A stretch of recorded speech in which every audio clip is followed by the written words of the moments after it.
సమస్య చాలా తీవ్రంగా ఉన్నది. ప్రతి వీధి లోపల కోతులు చాలా ఇబ్బందులకు గురి చేస్తున్నాయి. పిల్లలను కరుస్తున్నాయి. చాలామంది మహిళలను కరుస్తున్నాయి. డోర్లు తీసుకొని లోపలికి వస్తున్నాయి. తర్వాత వీధి లోపల ఎక్కడికి పోయినా కానీ గుంపులుగా వచ్చి చాలా ఇబ్బందులు చేస్తున్నాయి.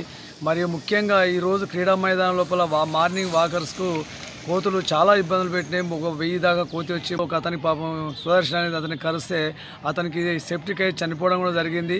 చాలామందికి కోతులు కరవడం ద్వారా వాళ్ళు ఇంజక్షన్లు తీసుకోవడం జరుగుతుంది.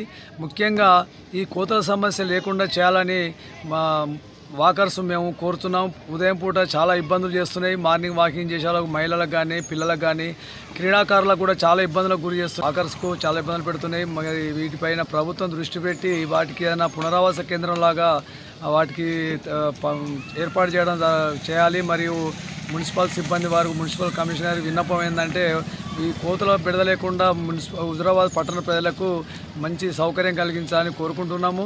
వాకర్స్కు ముఖ్యంగా పొద్దున ఉదయం పూట నడిచే వారిని చాలా ఇబ్బందులు చేస్తున్నాయి. వారిని కరవడం కానీ బేరియడం కానీ వారు నడవకుండా చేస్తున్నాయి. హాకీ ఆడే వాళ్ళకి కానీ బాస్కెట్బాల్ ఆడేవారికి కానీ కబడ్డీ ఆడేవారికి కానీ వాళ్ళను ఇబ్బందులు చేస్తున్నాయి కోతులు. వాటిని పునరావాస కేంద్రాలకు తరలించాలని మేము వాకర్స్ తరఫున కోరుకుంటున్నాం. అసలైన తొలి వెలుగు. ఫాలో వాట్సాప్ @తొలి వెలుగు official.